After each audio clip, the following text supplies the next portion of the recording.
धारूर तालुक्यातील गांजपूर येथील विठ्ठल सिरसट यांचे भाचे पुष्पराज द्रुपदी नानासाहेब खोत यांची UPSC परीक्षेत 304 रँक मिळवून जिल्हाधिकारीपदी निवड झाल्याबद्दल त्यांचा भव्य सत्कार गांजपूर येथील नागरिकांच्या वतीने करण्यात आला। आवर्जून विशेष उपस्थिती रमेश रावजी आडसकर साहेब, प्राचार्य ईश्वर मुंडे सर, सरपंच अमोल जगताप, समस्त गावकरी उपस्थित होते। मान्यवरांच्या हस्ते सत्कार करण्यात आला। पुष्पराज खोत यांची जिल्हाधिकारीपदी निवड झाल्यानंतर त्यांचे मामा विठ्ठल सिरसट यांनी संपूर्ण गावामध्ये पेढे वाटून व फटाके व आतिषबाजी करत आनंद उत्सव साजरा करण्यात आला। आयोगाच्या परीक्षेत यशस्वी झालेले पुष्पराज द्रौपदीजी नानासाहेबजी खोत यांचा सत्कार, पुष्पराजजी यांचा सत्कार आई वडिलांसमवेत आपण गांजपूर नागरिकांतील सर्व सुजाण नागरिकांच्या वतीनं मान्यवरांच्या उपस्थितीमध्ये आपण करत आहोत। रमेशरावजी आडसकर साहेब, अमोलभैया जगताप, ईश्वरजी मुंडे साहेब, पोलीस निरीक्षक साहेब, विठ्ठल आप्पा सिरसट या सर्व मान्यवरांच्या उपस्थितीमध्ये आपण पुष्पराजजी यांच्या पाठीवर कौतुकाची थाप देत आहोत। आपल्यामुळे आपल्या आई वडिलांचा सन्मान होणं यापेक्षा मोठा क्षण कोणताही नाही। पुष्पराज खोत सारखे तरुण त्याला डायरेक्ट कलेक्टर होणार आहेत, त्याचा आदर्श घेऊन आपण या ठिकाणी पुढे चाललं पाहिजे। आणि निश्चित या महाराष्ट्रामध्ये ह्या बीड जिल्ह्यामध्ये तर शैक्षणिक वातावरण अतिशय उंच होत चाललेलं आहे। आज ह्या बीड जिल्ह्यामध्ये प्रत्येक MPSC असेल, UPSC असेल किंवा कुठलीही परीक्षा असेल, त्या परीक्षेमध्ये असंख्य पोरं ह्या ठिकाणी पास व्हायला लागलेले, ही सुद्धा काही साधी गोष्ट नाही। तरी तुम्ही चांगले कलेक्टर व्हा, आम्ही जर काय झालो तर तुम्हाला बीडला आणू, या ठिकाणी सांगतो। आणि परत मला एकदा छानशा कार्यक्रमाला आपण बोलावलं त्याबद्दल आपल्या सर्व गावकऱ्यांचे मी या ठिकाणी आभार मानतो, थांबतो। जय हिंद, जय भारत। धन्यवाद सर। आयोजक विठ्ठल आप्पा सिरसट, आबासाहेब सिरसट, महादेव सिरसट, सर्व सिरसट परिवार, कारण हा पूर्ण गावानं आयोजित केलेला कार्यक्रम आहे। निमित्त मात्र जरी सिरसट आप्पा असतील, कारण आपल्या गावचा हा भातचा आहे। असं म्हणतात की पवित्र ते कुळ, पावन तो देश, जेथे हरीचे दास जन्म घेती।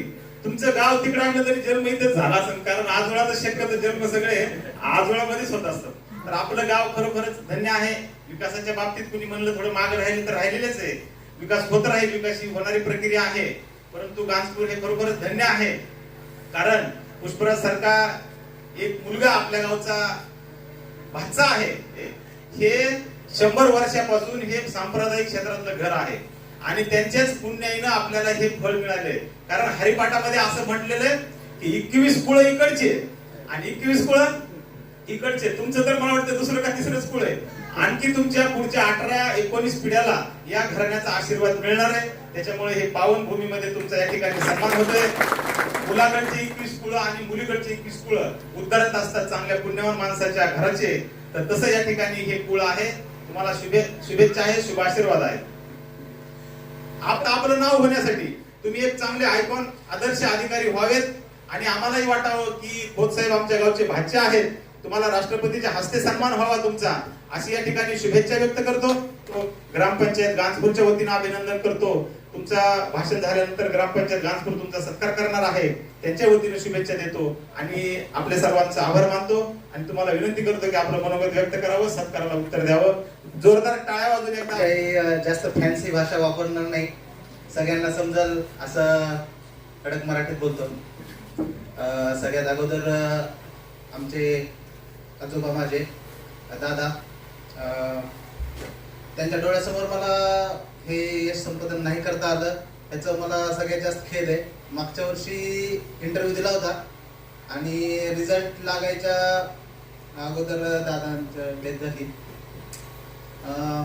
वाटत होतं त्यांच्या समोर, त्यांच्या मला म्हणजे जेवढे लोक सर मला ज्यांना माहिती आहे माझ्या मामाचं गाव, त्यांनी प्रत्येक जणांचं एवढंच म्हणणं आहे की ही जे माझं आज झालेलं आहे किंवा जी मला सक्सेस मिळालेले आहे ते म्हणजे आमच्या आजोबांचीच पुण्य आहे, आमच्या दादांचीच पुण्य आहे। दुसरं म्हणजे अजून माझे चंदू मामा, जेव्हा केव्हा मी गांजपूरला येईल ते साहेब शिवाय मला कधीच बोलले नाही। मी 5वीला असायचो, 2री 3री पासून मला ते साहेबच म्हणायचे। मी माझ्या पप्पांनी लहानपणीपासूनच कलेक्टर व्हायचंय म्हणून सांगितलं होतं. मला कुणीही विचारलं तरी मी म्हणायचं की मला कलेक्टर व्हायचंय. तर आमचे चंदू मामा लहानपणीपासून मला कलेक्टर म्हणूनच हाक मारायचो.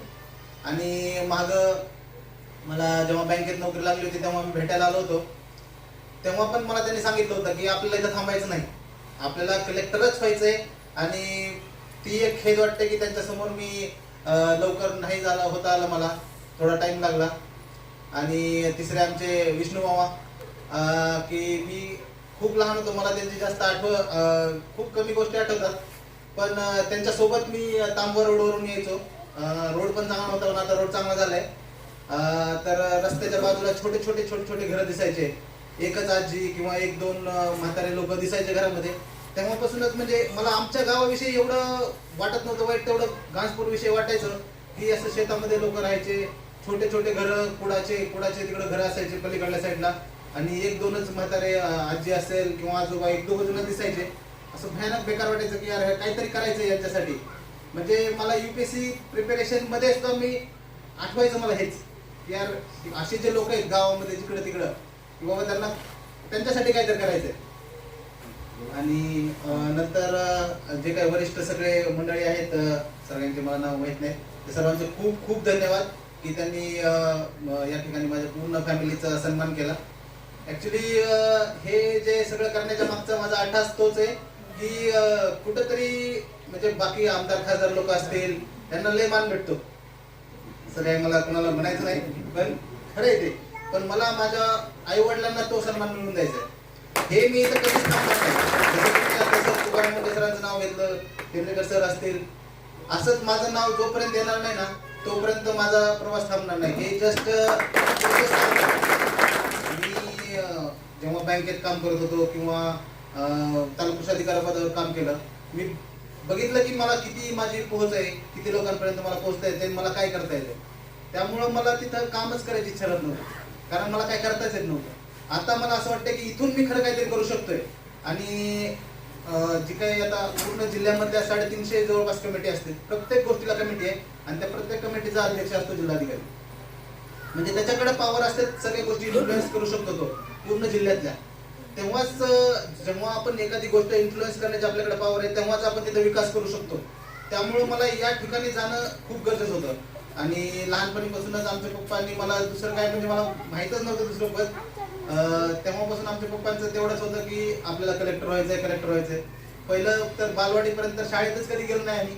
आणि काही मग मी गाव इकडं यायला लागली की मागं लागून इकडे यायचं मामाच्या गावाला, एक सेफ वाटायचं इकडं.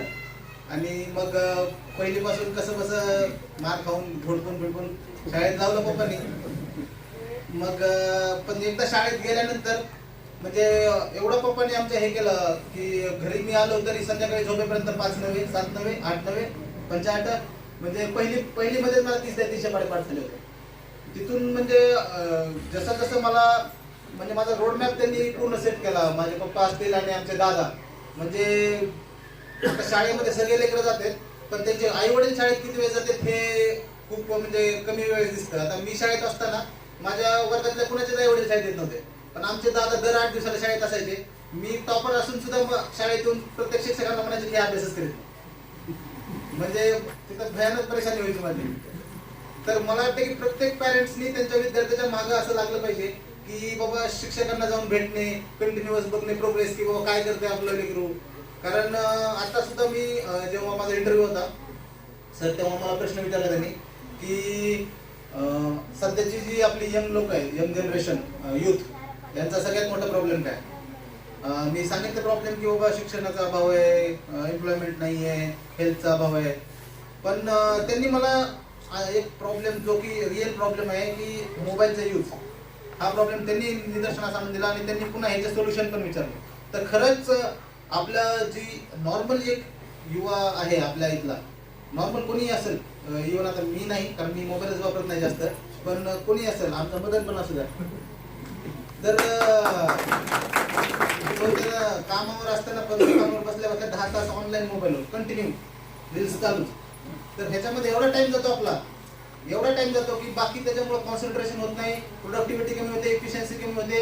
अभ्यास तर म्हणजे गेलाच. बाकी लेकर 1-2 वर्षाचं लेकर होय ते मोबाईलला डोसते आणि त्याचा बाप कुतूहलाने चौकात सांगते की बाबा मला कळत नाही ते ह्याला कळतंय अजून मोबाईल मधलं ते असं तुम्हीच म्हणल्यावर मग ती कसं मग मोबाईलच खेळत जेवत नाही ती लेकरं 4थी 5वीची लेकरं तर मोबाईल दिल्याशिवाय जेवणच करत नाहीत मग त्यांची आई घेऊन जाणार दर बाबा खा बाबा बघ मोबाईल हे असं जर केलं तर मग शिक्षण मग बघा तुमचे तुम्हीच कसं शिकवायचं माझं सरळ सरळ कळकळीची विनंती आहे की तुम्ही मोबाईल देऊच नका लेकरांना क्लासेस असतील अभ्यासाचं काय असेल तेवढ्या पुरता वापर केला तर ठीक पण जास्तीत जास्त त्यांना मोबाईल पासून दूरच ठेवा जर तुम्हाला त्यांना काय घडवायचं असेल तर दुसरं म्हणजे आपलं टार्गेट जेवढं जास्त मोठं ठेवता येईल तेवढं मोठं टार्गेट पाहिजे मला म्हणजे जॉब मी जॉईन केले 1-2 वेळेस तेव्हा तिथं थांबणं खूप साहजिक होतं सर मी तालुका कृषी अधिकारी पदावर थांबू शकत होतो किंवा बँक मॅनेजर म्हणून पण मला थांबता आलं असतं आतापर्यंत म्हणजे मला 1.5 लाख महिना पगार झाले असता मी जेव्हा सोडलं तेव्हा मला 1 लाख रुपये महिना पगार होता आणि तालुका कृषी अधिकारी पदावरती पण चांगले पगार आहे सगळ्या गोष्टी ठीक आहेत पण एक जिद्द पाहिजे की बाबा आपल्याला काहीतरी करायचंय आणि काहीतरी लोक आपले बघतायत मी लहान असल्यापासून जेव्हा मी शाळा सुटल्यावरती घरी शेताची आवड होती लहानपणीपासूनच शेतात जायचो मम्मी शेतातच असायची पप्पा मम्मी काँग्रेसमध्ये मम्मी दिसायची नाही आमची शोधायला मला म्हणजे कधी पण माझ्या मम्मीचं कष्ट मला आठवतं नाही लहानपणीपासून आणि माझ्या मम्मीने मला कधी असं म्हणजे जसं लोक जसं सांगत असतात असं करा तसं लोकांविषयी असं कधी काहीच म्हटलं नाही आमची मम्मीचा स्वभाव म्हणजे आमचा खरा देव माझी तर माझी मम्मीच आहे म्हणजे ते मला कधीच कुणाविषयी वाईट नाही सांगितलं किंवा काही जरी असेल तर ती मला कधीच म्हणजे चांगल्याच गोष्टी सांगायची आणि फक्त एवढं म्हणायची की तू रानात काम नाही करायचं तुला साहेब व्हायचंय तुला मोठं व्हायचंय बस मला फक्त माझ्या मम्मीचं कष्ट कमी करायचं होतं आणि तिच्या हातातून काम बंद करून टाकायचं फक्त तिनं काम नाही केलं पाहिजे बस एवढं स्वप्न बघून मी करत होतो तुम्ही बी तुमच्या आई वडिलांचं असं काही बघा आमच्या इकडे तरी थोडंफार काम कमी आहे एवढं थोडं फळबागा वगैरे आहे इकडं तर 24 तास लोक कामच करतात शेतात मी आलो मामाच्या गावाला कंटिन्यू मामाच्या घरचे सगळे माणसं शेतात मी शेतात मी काम नव्हतं करत पण सगळे शेतात त्यांच्या मागत बसायला लागेल काय करता घरी तर थोडं तुम्ही विचार करा की आपल्या आई वडिलांना किती दिवस राबवायचे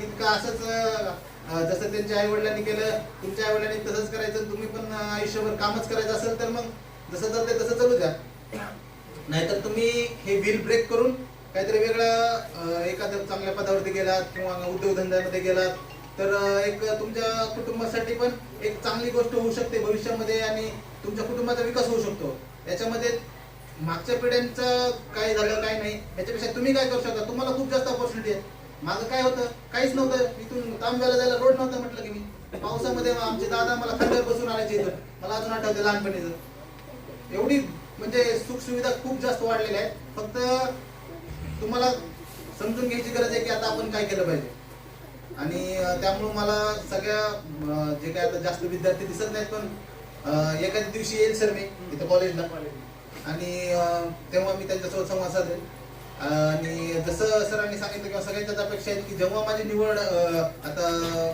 ट्रेनिंग नंतर जेव्हा मी रुजू होईल रँकनुसार तर महाराष्ट्र कॅडरच मिळेल मला आणि नक्कीच मी लालदेवाची गाडी घेऊन गाजपूरमध्ये येईल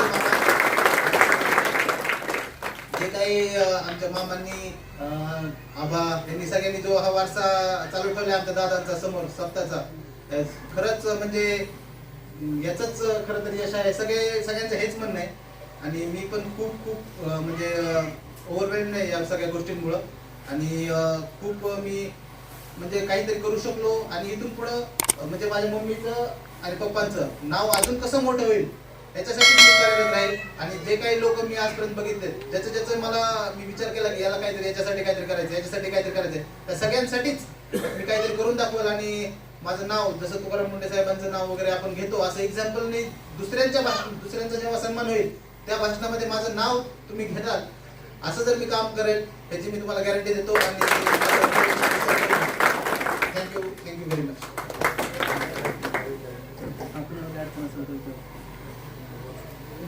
लहान मुलं आहेत रे काय विचारायचं का कलेक्टर कसं व्हायचं मी लहान आहे काय करू हा